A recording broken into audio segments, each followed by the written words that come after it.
Ардчлалын төлөөх нээлттэй засаглалыг төлөвшүүлэх нь сэдвт бүгд хуралдаанд Монголын талаас засгийн газрын хэрэг хэрэглэх газрын дарга сайхан бэлэг оролцсон. Тэрээр засгийн газрын шин танхим ирэх 5 дугаар сард үйл ажиллагааныхаа төлөвлөгөөг батлана, үүнд нээлттэй. Энэ төлөвлөгөөнд нээлттэй засаглалыг бэхжүүлэхэд ихээхэн анхаарсан, энэ чиглэлийн ажлуудыг багтаан оруулсан гэж мэдэгдсэн юм а. Нээлттэй засаглалын стандарт ямар байх, засаглал ямар хэмжүүрүүдийг хангаснаар нээлттэй гэж ойлгох вэ гэдэг дээр илүүтэй төвлөрөн ажиллана гэж байлаа. Филиппиний төсөв менежментийн яамны дэд сайд Ричард Моя, Индонезийн ерөнхийлөгчийн стратегийн санаачлах олон улсын хамтын ажиллагааны асуудал эрхэлсэн дэд сайд Тара Хидаят, Индонезийн төрөмс байгууллагын үндэсний зохицуулагч Марияци Амтулаанаар хэлэлцүүлгийг удирдсан. Тэд өөр өөрсдийн орны тулгымцсан асуудал хэрэгжүүлсэн төслүүдийг танилцууллаа. Манай Монголын хувьд бол 2013 оны 1 сарын 1-ээс эхлээд төсвийн хууль хэрэгжиж байна, тийм ээ.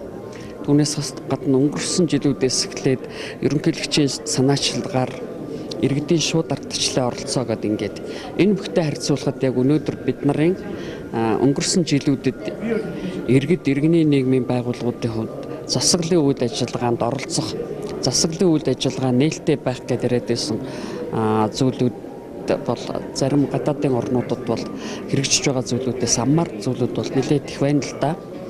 Яг хоо Монголын хөрсөн дээр саяхан сайхан бэлэг дарга ярьж байгаа тойлдуулаад нэлээд зүйлүүд бол хөдөө орон нутагт төсвийн хууль хэрэгжээд иргэд шууд ардчлалд оролцоогод ярьж байгаа учраас хийгдэж байгаа зүйлүүд байна. Ганцхан энэ дээрээс би зөв хөвдөө юу гэж бодож байна гэхээр бид ардчлалд иргэдээ сургах хэрэгтэй юм байна.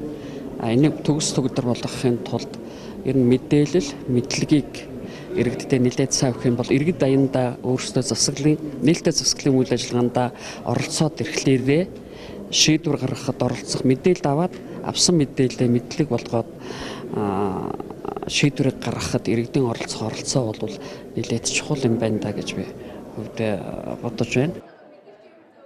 Нээлттэй засаглал гэж ил тод засаглалыг хэлдэг. Ил тод байхын тулд төр болон иргэдийн хооронд байнгын тасралтгүй тогтвортой мэдээллийн урсгал урсж байх ёстой. Гэхдээ мэдээллийг мэдлэг болгон хувиргах чадварыг ард иргэдэн ч эзэмшсэн байх ёстой байдаг. Гэтэл өндөр хөгжилтэй зарим орнуудад мэдээллийн хүртээмжгүй байдал нь томоохон асуудлуудыг бий болгодог байна.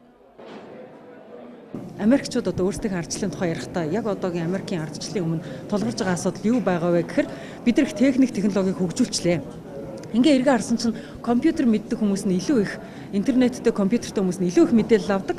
Компьютер мэдэхгүй, интернет мэдэхгүй хүмүүс нь мэдээлэлс хоцордог болчихжээ. Энэ мэдээллийн ялгааг яаж арилгах вэ гэдэг ардчлалын цоошин асуудал гараад ирсэн. Мэдээлэл ихтэй хүмүүс нь баялагын хуралданд төрүүлж оролцдог, эрхээ төрүүлж эдэлдэг.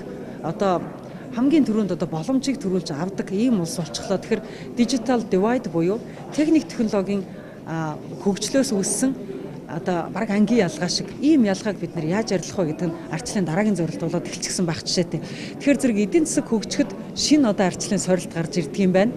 Ардчлалын анхныхаа сорилтыг даван тулахад хоёр дахь сорилт гарч ирдэг юм байна гэдэг нь бол зөв тогтолт болчиход байна л да. Тийм ч учраас энэ ардчилсан орнуудын хамтын нийгэмлэг бол бие биенээсээ суралцах, бие биенийхээ хөгжиж байх явцад гарч байгаа асуудлуудыг сонсож мэдэх, цаашид өөрсөндөө гарах асуудлыг ухтан харж бас энэ асуудлуудаа шийдэж явахад үнэхээр одоо энэ өнөөдрийн чуулга уулзлал хамгийн чухал нөлөөтэй байна.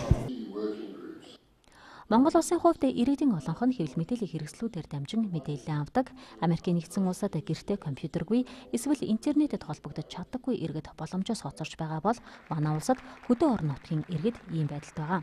Үүсэт байгаа мэдээллийн энэ зааг, ялгааг яаралтай арилгах шаардлагатайг бүгд хуралдаанд оролцооч мэргэжилтнүүд онцолж байлаа.